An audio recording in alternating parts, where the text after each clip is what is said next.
Islamic ফাউন্ডেশনের বিভিন্ন পদে আপনারা যারা পরীক্ষা দেবেন তাদের জন্য আজকের এই ভিডিওতে থাকছে নিয়োগ পরীক্ষার প্রশ্ন প্যাটার্ন এবং সাজেশন নিয়ে বিস্তারিত আলোচনা। আশা করি ভিডিওটি প্রথম থেকে শেষ অবধি দেখবেন এবং চ্যানেলটি সাবস্ক্রাইব করে আমাদের পাশে থাকবেন। এখানে একটি কথা বলে রাখি, স্বল্প সময়ে ভালো একটা প্রশ্ন এসেছিল ইসলামিক ফাউন্ডেশন জব রিভিউ এই বইটি পিডিএফ আমাদের কাছ থেকে সংগ্রহ করে নিতে পারেন। পিডিএফ এর মূল্য 40 টাকা। যারা নিতেছেন তারা এই নাম্বারে হোয়াটসঅ্যাপের মাধ্যমে যোগাযোগ করে পিডিএফটি সংগ্রহ করে নেবেন। এই পিডিএফে আপনার বাংলা, ইংরেজি, গণিত, সাধারণ জ্ঞান মোটামুটি একটা আলোচনা করা আছে। ডিটেলস পিডিএফটা পড়ে গেলে ভালো একটা সাপোর্ট পাবেন। তবে যারা 100% প্রশ্ন কমন পেতে চান তাদের বলবো যে এখানে যে পিডিএফগুলোর কথা বলা হয়েছে সবগুলো পিডিএফ যদি পড়েন 100% প্রশ্ন কমন পাবেন। তো এটা আমার মূল বিষয় না, আমি আমাদের মূল বিষয়ে আসি। ধর্ম বিষয়ক মন্ত্রণালয় ইসলামিক ফাউন্ডেশনে নৈতিক ও ধর্ম মূল্যবোধ উন্নয়ন এই বিষয়ের মসজিদ ভিত্তিক শিশু ও গণশিক্ষা কার্যক্রমে 8ম পর্যায়ে প্রকল্পে একটা নিয়োগ বিজ্ঞপ্তি সেরেছে। সেটাতে আপনার কেয়ারটেকার পদে এবং শিক্ষক পদে।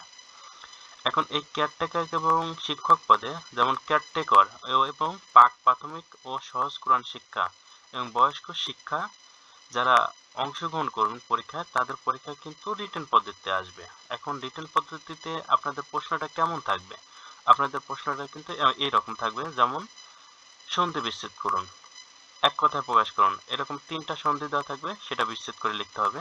এই ক্ষেত্রে আপনাদের কি করতে হবে? সন্ধি আপনাদের যদি নিজস্ব কোনো বই থাকে সেখান থেকে অবশ্যই সন্ধিগুলো A to Z দেখে যাবেন। মানে কোন কোন টপিকস থেকে প্রশ্ন আসে এই ভিডিওর শেষে আলোচনা করব, সেইগুলা একটু আপনাদের নিজস্ব বই অথবা আমাদের পিডিএফ থেকে পড়ে যেতে পারবেন। আগে দেখে নেই যে প্রশ্নটা কেমন আসতে পারে, সেটা একটা ধারণা দিই। সন্ধি বিচ্ছেদ করুন, তাহলে সন্ধি দেওয়া থাকবে, আপনাকে বিচ্ছেদ করে দিয়ে আসতে হবে। এক কথায় প্রকাশ করুন, এক কথায় প্রকাশ দেওয়া থাকবে 2 থেকে 4টা বা 5টা বা একটা, সেটা এক কথায় প্রকাশ আপনাকে করতে হবে। নিচে বাগধারা দিয়ে অর্থসহ বাক্য রচনা করুন, তাহলে বাগধারা দেওয়া থাকবে, অর্থসহ বাক্য রচনা করতে হবে। শুদ্ধ বানান লিখুন, বানান শুদ্ধিকরণ থাকবে। এরপর আছে translate the following sentence from the Bengali to English, ইংরেজি থেকে বাংলায় মানে ট্রান্সলেশন করতে হবে, অনুবাদ করতে হবে। যেমন এখানে একটা বাক্য বলা হয়েছে, সবাই ভালো ছেলেকে ভালোবাসে, তাহলে এভরিবডি লাভস এ গুডস বয়, এরকম একটা ট্রান্সলেশন করতে হবে।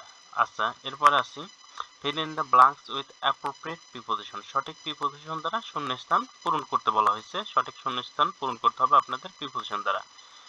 এরপরে কথা হলো যে আপনার গণিত থাকবে, যে গণিতগুলো থাকবে এটা নবম দশম শ্রেণীর গণিত বই থেকে হুবহুবই থাকবে। যেমন এখানে বলা হয়েছে যে একটি দ্রব্যের বিক্রয় মূল্য ও ক্রয় মূল্য পার্থক্য 100 টাকা হলে 20% হারে লাভ করতে হলে দ্রব্যটির বিক্রয় মূল্য কত টাকা। এরকম বীজগণিত অথবা পাটিগণিত থেকে প্রশ্ন থাকতে পারে। এরপর আছে নিচের প্রশ্ন, মানে সাধারণ জ্ঞান। সাধারণ জ্ঞানের ক্ষেত্রে যেমন একটা প্রশ্ন যে বাংলাদেশের সর্বোচ্চ আদালতের নাম কি, অথবা বিশ্ব পর্যটন দিবস কত তারিখে পালিত হয়। আপনাদের এই সাধারণ জ্ঞানের প্রশ্নগুলো কিন্তু এভাবে পর্যায়ক্রমে থাকবে। তাহলে আমরা বুঝতে পারছি যে আপনাদের প্রশ্ন আসবে বাংলা, ইংরেজি, গণিত, সাধারণ জ্ঞান, এই 4টা টপিকসের উপর আপনারা যে যে পোস্টেই আবেদন করে থাকেন না কেন। তাহলে এই 4টা টপিকসের উপর কোন কোন টপিকস, মানে 4টা বিষয়ের উপর কোন কোন টপিকস আপনাদের পড়ে যাওয়া উচিত।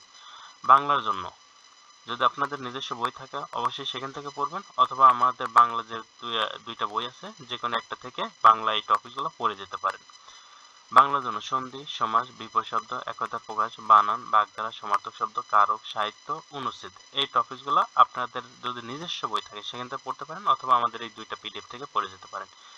ইংরেজির জন্য item, phrase, voice, gender, number, changing, sentence, translation, preposition, article, right form of verb এবং প্যারাগ্রাফ, এই টপিকসগুলো ভালো করে যদি আপনাদের কোনো বই থাকে সেখান থেকে পড়ে যেতে পারেন। যে কোনো বই, এনি কাইন্ড অফ বই, সেটা চাকরি বই হতে পারে, একাডেমিক বই হতে পারে, আপনারা যে কোনো বই থেকে এই টপিকগুলো পড়ে যাবেন।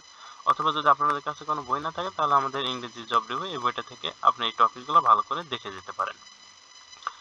গণিতের জন্য নবম শ্রেণীর গণিত এবং অষ্টম শ্রেণীর গণিত, এই দুইটা গণিত বই থেকে পাটিগণিত এবং বীজগণিত একটু ভালো করে A to Z দেখে যাবেন।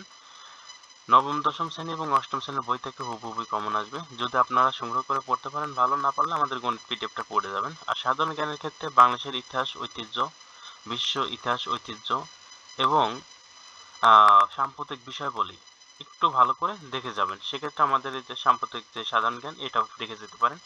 এক কথায় বাংলা, ইংরেজি, গণিত, সাধারণ জ্ঞান আর এর সাথে কিছু মডেল প্রশ্ন, এই টোটাল সবগুলা বইয়ের পিডিএফ এর মূল্য কিন্তু 100 টাকা। সবগুলা বই যদি আপনি ভালো করে পড়ে যান 100% প্রশ্ন কমন পাবেন। যারা নেওয়ার দরকার তারা এই নাম্বারে হোয়াটসঅ্যাপের মাধ্যমে যোগাযোগ করে পিডিএফ গুলো নিতে পারেন। সবগুলো পিডিএফ এর মূল্য কিন্তু 100 টাকা। এখন তর্কের ক্ষেত্রে অনেকে আছেন যে আমি তো এই পোস্টে পরীক্ষা দেব, তাহলে আমার কি যেমন কেয়ারটেকার পোস্টে পরীক্ষা দেব, আমার কেন বাংলা ইংরেজি থেকে প্রশ্ন করা হবে? সেটা আপনি আপনার কর্তৃপক্ষের সাথে করতে পারেন। যারা কর্তৃপক্ষ প্রশ্ন করবে তাদের গিয়ে বলেন যে আমাদের কেন কেয়ারটেকার থেকে প্রশ্ন আসবে না। কেয়ারটেকার থেকে প্রশ্ন আসবে না, কেয়ারটেকার বিষয়টা আপনাদের ভাইভা বোর্ডে যারা রিটেনে পাস করবে কেবল তাদেরই ধরা হবে। আবার অনেকে বলবেন যে সহজ কোরআন শিক্ষা থেকে আমি তো পরীক্ষা দেবো, তাহলে আমার আরবি কেন থাকবে না? সেটা আমি বলতে পারবো না কেন আরবি থাকবে না। কারণ আপনাদের যারা প্রশ্ন তৈরি করেন তারা তো আরবিতে বিশেষজ্ঞ না। আপনাদের এইটা দেখবে হলো ভাইভা বোর্ড।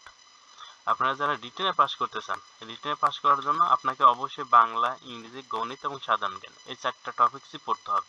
এর বাইরে পড়ে আপনি যতই জ্ঞানী হন না কেন পরীক্ষায় পাস করতে পারবেন না।